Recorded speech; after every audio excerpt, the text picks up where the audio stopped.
Good morning to all my dear students. Class 11 chapter 2 biology का लेकर आ चुकी हूँ, जिसका नाम है कोशिका जीवन की इकाई। ठीक है, cell the unit of life पढ़ेंगे। ठीक है, तो स्टार्ट करते हैं। कोशिका जंतु तथा पादपों की संरचनात्मक तथा क्रियात्मक इकाई है। जो कोशिका है वो जंतु और पादप दोनों की संरचनात्मक और क्या है, क्रियात्मक इकाई है। ठीक है, दूसरा पॉइंट पढ़ेंगे। कोशिकीय संरचना का अध्ययन कोशिका विज्ञान कहलाता है। कोशिका विज्ञान को इंग्लिश में क्या है, साइटोलॉजी। देखिए, कोशिकीय संरचना का जो अध्ययन होता है उसे हम किसके अंतर्गत पढ़ते हैं, कोशिका विज्ञान जिसे साइटोलॉजी कहते हैं उसके अंतर्गत हम पढ़ते हैं। कोशिका की खोज रॉबर्ट हुक ने 1665 ईस्वी में किया था। कोशिका खोज क्या है, रॉबर्ट हुक जो साइंटिस्ट है उन्होंने 1665 ईस्वी में किया था। ये मधुमक्खी के छत्ते के समान होते हैं। उन्होंने बताया कि ये कैसे होते हैं, मधुमक्खी छत्ते के समान होते हैं। इस कार्य का प्रकाशन उन्होंने अपनी बुक माइक्रोग्राफिया में किया, और इस कार्य का प्रकाशन उनका एक बुक था माइक्रोग्राफिया, उसमें उन्होंने किया था। ठीक है, रॉबर्ट हुक को कोशिका विज्ञान का पिता भी कहते हैं। रॉबर्ट हुक को क्या कहते हैं, कोशिका विज्ञान का पिता कहते हैं।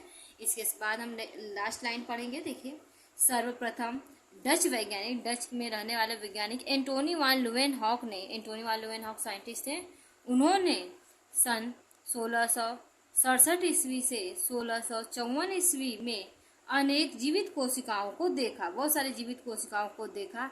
इन्होंने स्वयं एक सूक्ष्मदर्शी की रचना की, और ये क्या किया, स्वयं एक सूक्ष्मदर्शी बनाए। आगे नेक्स्ट पॉइंट हम पढ़ेंगे, कोशिका के प्रकार। देखिए, कोशिका कितने प्रकार, टाइप्स ऑफ सेल्स। देखिए, कोशिका दो प्रकार के होते हैं, प्रोकैरियोटिक कोशिका और यूकैरियोटिक कोशिका। अब हम नेक्स्ट पॉइंट में पढ़ेंगे प्रोकैरियोटिक कोशिका और यूकैरियोटिक कोशिका में अंतर। तो स्टार्ट करते हैं। देखिए, प्रोकैरियोटिक कोशिका, यूकैरियोटिक। सबसे पहले कोशिका भित्ति की बात करें तो कोशिका भित्ति प्रोकैरियोटिक में पतली होती है। यूकैरियोटिक में देखिए ये सदृश्य होती है, ये सुदृढ़ होती है, जो सेलुलोज तथा पैक्टिन की बनी होती है।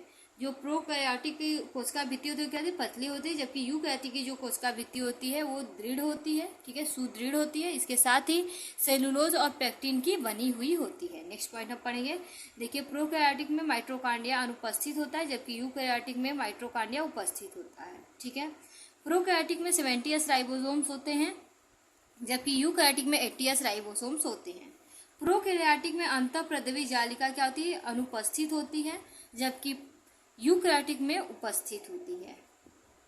इसके बाद गोल्जी बॉडी की बात करें या गोल्जी काय की, तो ये प्रोकैरियोटिक में अनुपस्थित होता है, यूकैरियोटिक में उपस्थित होता है। इसी तरह लाइसोसोम भी प्रोकैरियोटिक में अनुपस्थित होता है, यूकैरियोटिक में क्या होता है, उपस्थित होता है, यानी पाया जाता है। आनुवांशिक पदार्थ अगर प्रोकैरियोटिक की बात करें तो डीएनए और आरएनए दोनों होता है, जबकि यूकैरियोटिक में ओनली डीएनए ही आनुवांशिक पदार्थ होता है। डीएनए की बात करें तो जो डीएनए प्रोकैरियोटिक में होता है केवल एक ही द्विकुंडलित वलयाकार डीएनए पाया जाता है। ठीक है, केवल एक ही डबल हेलिकल मॉडल पाया जाता है इसमें।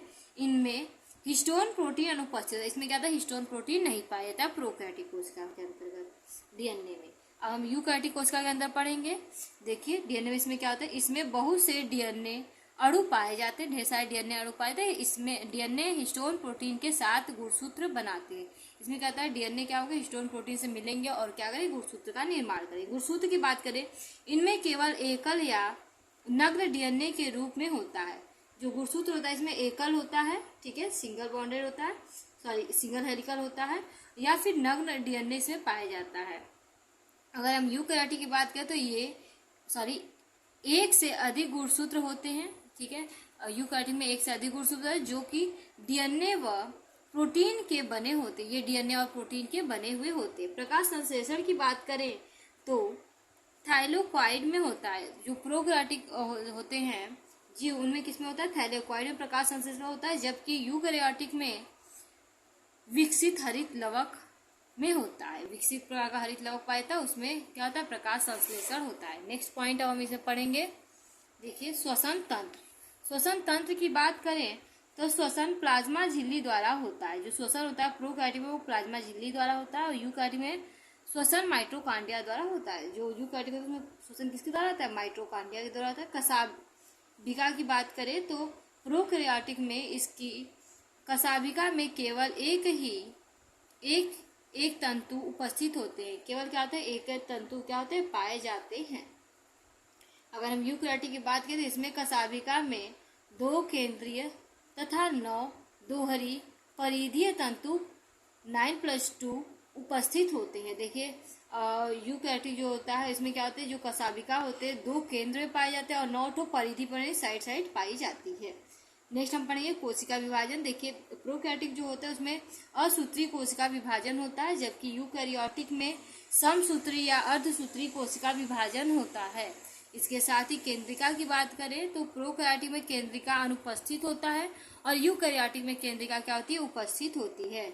न्यूक्लियोलस की बात करें तो प्रोकैरियोटिक में अनुपस्थित होता है, यूकैरियोटिक में उपस्थित होता है। अगर हम एग्जाम्पल लास्ट में देख लें तो जीवाणु, प्रोकैरियोटिक का एग्जाम्पल जीवाणु, विषाणु कोशिका, ठीक है, जीवाणु विषाणु की कोशिका हो गई तथा नील हरित शैवाल आदि क्या है, प्रोकैरियोटिक के एग्जाम्पल है। अब यूकैरियोटिक के एग्जाम्पल की बात करें तो इसमें पादप कोशिका और जंतु कोशिका, जितनी पादप कोशिका जंतु कोशिका सभी आ गए। आशा करती हूँ आप सभी को प्रोकैरियोटिक यूकैरियोटिक में अंतर बहुत अच्छे समझ में आया होगा और ये क्वेश्चन हर बार पूछा जाता है, बहुत इंपॉर्टेंट क्वेश्चन है। तो नेक्स्ट वीडियो लेकर आते हैं, तब तक के लिए थैंक यू।